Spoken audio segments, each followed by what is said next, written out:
We tend to imagine human progress as a straight line moving upward. Each generation builds on the last, knowledge accumulates, technology advances, and we never truly lose what we've learned. It's a comforting narrative. Except here's what nobody really sits with.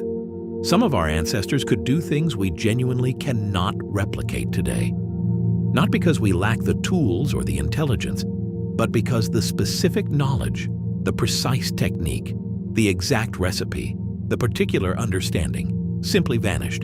And we're still trying to figure out how they did it. Look at the Antikythera mechanism.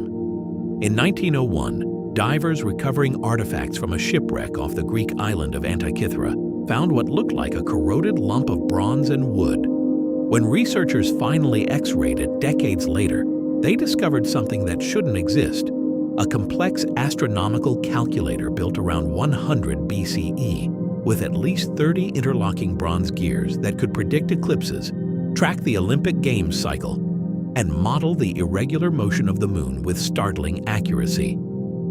The technology required to design and manufacture gears of this precision wouldn't appear again in Europe for over 1,000 years. We found a singular artifact of computational sophistication sitting alone in history, with no clear predecessors and no descendants. Just one device, demonstrating knowledge that apparently existed and then disappeared. And this is where it gets interesting. We know ancient Greeks had sophisticated astronomical knowledge. Hipparchus cataloged over 1,000 stars, calculated the length of the year to within 6 minutes, discovered the precession of the equinoxes. We have their writings. We know they understood complex mathematics and mechanics. But the Antikythera mechanism suggests an entire technological tradition we never documented. Somewhere between the theoretical knowledge we can read in ancient texts and this physical object lies a gap we can't fully explain. Someone knew how to translate astronomical theory into mechanical precision. Someone understood gear ratios and differential mechanisms. Someone built workshops and trained apprentices. And then it stopped. Here's the thing though, this isn't an isolated case. The more we examine ancient technologies, the more we find these strange discontinuities. Take Roman concrete. The Romans built harbors, aqueducts, and the Pantheon's massive dome using a concrete that has lasted 2,000 years while being constantly exposed to seawater. Modern concrete in marine environments starts deteriorating within decades. For centuries, engineers assumed Roman structures simply got lucky or benefited from exceptional workmanship. Then, in the 1990s, researchers finally identified the secret. The Romans used a specific volcanic ash called pozzolana mixed with lime and seawater, triggering a chemical reaction that actually strengthened the concrete over time. The seawater wasn't damaging it, it was actively making it more durable. But knowing what they did and knowing how to do it are different problems. The Romans didn't write down their concrete recipes with modern chemical precision. They used terms like the ash from the region of Baiae, without specifying exact mineral compositions or mixing ratios. After the Western Roman Empire collapsed in 476 CE, most large-scale infrastructure projects stopped. The expertise scattered. The specific knowledge of which volcanic ash worked best, how to process it, what ratios produced optimal results. This practical wisdom that had been passed master to apprentice for centuries simply faded. By the medieval period, European builders had essentially forgotten how to make Roman-quality concrete. It took us 2,000 years and modern materials science to begin understanding what they knew intuitively. Consider Damascus steel. Between roughly 300 CE and 1700 CE, bladesmiths in the Middle East and India produced swords with a distinctive watered pattern and exceptional qualities, flexible yet incredibly sharp and strong. Historical accounts describe blades that could cut through European swords or slice falling silk scarves. The steel contained carbon nanotubes and cementite nanowires, structures we only identified with electron microscopes in the 21st century. The smiths didn't understand metallurgy at the atomic level, but they had perfected a process through generations of experimentation and refinement. Then, around 1750 CE, production stopped. The technique was lost. Modern metallurgists have analyzed surviving blades, identified the microscopic structures, proposed theories about forging temperatures and cooling rates. We understand more about the chemistry than any ancient smith could. And yet we still debate whether we've truly replicated the original process. Knowledge turned out to be more fragile than the steel it created. The specific ore source mattered. The exact heat treatment mattered. The number of times you fold the metal mattered. And somewhere in that chain of very particular practices, the connection broke. Well, it turns out that knowledge transmission is far more vulnerable than we typically assume. Information doesn't just exist in the abstract. It lives in communities of practice, in master-apprentice relationships, in economic systems that support specialization. When you disrupt those systems through war, economic collapse, environmental change, or simply shifting trade routes, you can lose entire domains of expertise surprisingly quickly. The knowledge isn't deleted from some universal library. It just stops being passed forward because the people who held it are gone, or the economic incentive disappeared, or the materials became unavailable, or the political structures that supported the craft dissolved. The ancient Library of Alexandria is often presented as the great tragedy of lost knowledge, a single catastrophic fire destroying humanity's accumulated wisdom. But that's not really how most knowledge disappeared. The library likely declined gradually over centuries as funding dried up, scholars dispersed, and the intellectual culture of Alexandria shifted. Knowledge was lost not in one dramatic moment, but through 1,000 quiet failures to preserve, copy, and transmit. A manuscript that wasn't recopied before the papyrus degraded. A technique that seemed too obvious to write down because everyone knew it. A tradition that depended on a single family line that ended. Death by 1,000 paper cuts, not by conflagration. If questions like these are what keep you up at night, consider subscribing. We explore the biggest patterns and deepest mysteries of how knowledge and civilization actually work every week. Let's think about this from a different angle. Greek fire remains one of history's most effective military secrets. The Byzantine Empire used this incendiary weapon from around 672 CE through the 1200s, a liquid that burned on water, couldn't be extinguished with water, and could be projected through siphons in naval warfare. It gave Byzantium a decisive advantage in multiple sieges and sea battles. The recipe was a state secret, known only to the imperial family and a few trusted craftsmen. It worked so well that the Byzantines never needed to update it. And because it was kept so secret, when the Byzantine Empire finally fell and those specific families died, the knowledge died with them. We have descriptions of what Greek fire did. We know it terrified enemies. We have theories about the ingredients, probably petroleum-based, possibly including quicklime or sulfur. But we don't have the recipe. Here's what this actually means. Knowledge can be too successful for its own preservation. If something works perfectly and becomes a jealously guarded secret, it becomes vulnerable to exactly the kind of catastrophic loss that more widely distributed knowledge survives. The Romans didn't keep concrete secret. Thousands of people knew how to make it, which is why examples survive everywhere from Britain to Syria. But that same accessibility made it economically mundane. When the economic and political systems that supported massive construction projects collapsed, nobody thought we must preserve this crucial knowledge. It was too common to seem worth specifically protecting and too complex to preserve without active practice.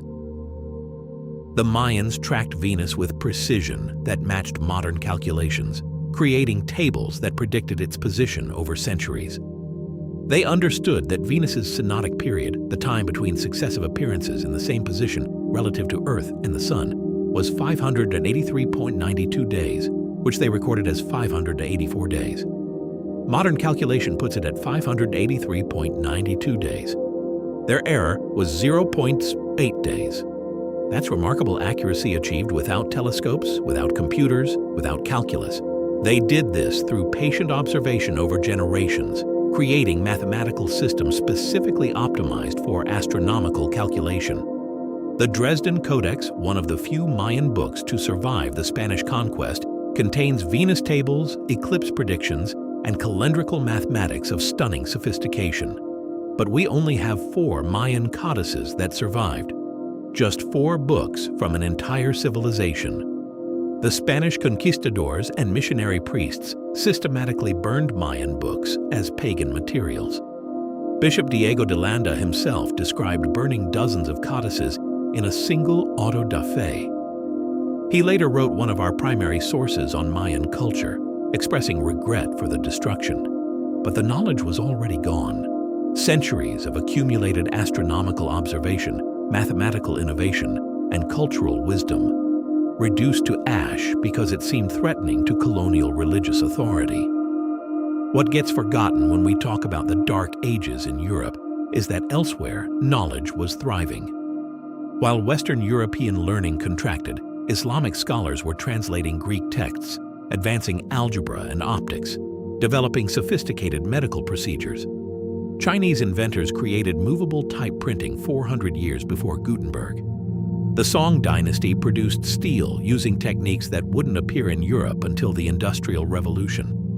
Knowledge didn't disappear globally, it shifted geographically and culturally. What we call lost knowledge is often just knowledge that existed in communities we stopped having contact with, or whose records we couldn't or didn't preserve. Consider what we've actually recovered. We only rediscovered Archimedes' method of mechanical theorems in 1906, when a scholar noticed ancient mathematical text hidden under medieval prayers in a palimpsest, a recycled manuscript where the original writing had been scraped off to reuse the parchment. The text contained Archimedes working through early ideas about calculus 1800 years before Newton and Leibniz. It survived by pure chance, hidden under religious text, almost lost forever when the manuscript was damaged in the 20th century. One book, one copy, one lucky scholarly examination. That's how close we came to never knowing that ancient mathematicians had glimpsed concepts we thought were modern innovations. And this is the crucial part. We still don't know what we don't know. Every time we excavate a new site or apply modern analysis to ancient materials, we discover our ancestors were more capable than we assumed. Viking swords contained crucible steel from Central Asia, indicating trade networks more extensive than we'd mapped. Roman rings contain nanotechnology structures likely created accidentally but effectively. Incan quipu, knotted string devices, encoded more than just numerical data. Recent analysis suggests they might represent a 3-dimensional writing system we haven't fully deciphered. Ancient Egyptians performed successful brain surgery. Prehistoric peoples built monuments aligned to celestial events with precision that required generations of astronomical observation. Drop a comment and tell me which ancient technology or lost knowledge surprises you most, or what you think we might still be missing about how sophisticated ancient civilizations actually were. What gets interesting is how we define advanced. We tend to measure it by our current technological paradigm: electronics, combustion engines, industrial chemistry. But advancement might mean something different. Deep observational patience, sustainable material use, knowledge systems optimized for long-term stability rather than rapid innovation. Roman roads still carry traffic 2,000 years later. Medieval cathedrals still stand. Ancient agricultural terraces still prevent erosion. Maybe what some civilizations knew wasn't about making things more complex, but about making them last. Here's what this means for us. Knowledge is not inevitable. Progress is not automatic.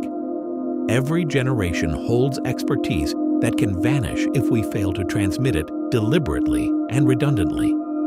We live in an era of unprecedented information storage, but storage isn't the same as understanding. We have millions of patents filed, but many describe processes that only a few people truly comprehend.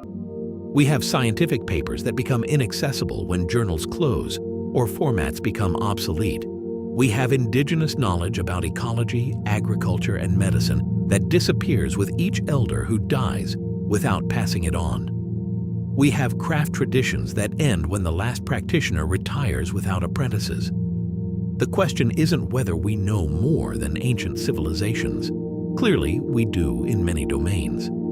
The question is whether we're making the same assumptions they did, that knowledge will naturally persist, that what seems obvious doesn't need explicit preservation, that expertise will automatically transfer across generations without deliberate effort. They were wrong about that, and we might be too. Which brings us back to where we started, that comforting narrative of linear progress. It turns out history looks more like a landscape of knowledge peaks and valleys, with different civilizations reaching different heights in different domains, sometimes losing sight of peaks their predecessors had climbed. We stand on a mountain of accumulated knowledge, yes, but around us lie other peaks we're only beginning to recognize, and still others we might never see because the paths to them eroded long ago. We're living at a moment when we have tools to recover some of that lost knowledge. Materials science to analyze ancient metals, computers to decode complex inscriptions, international cooperation to preserve and share what we're learning. That's something worth sitting with. Not that our ancestors were mysteriously more advanced, but that they were differently sophisticated, solving problems we still struggle with, using knowledge that took generations to develop and could be lost in a single generation's disruption. The real lesson isn't that ancient civilizations knew some mystical secret we're missing. It's that knowledge itself is fragile, precious, and contingent. It exists not in the abstract, but in communities of practice and chains of transmission. And recognizing that, truly understanding how easily expertise disappears, might be the most important thing we can learn from the past, because it changes how we think about preserving what we know now for the future that will someday look back at us with the same puzzled fascination we direct at the Antikythera mechanism, wondering what else we knew that we never thought to write down.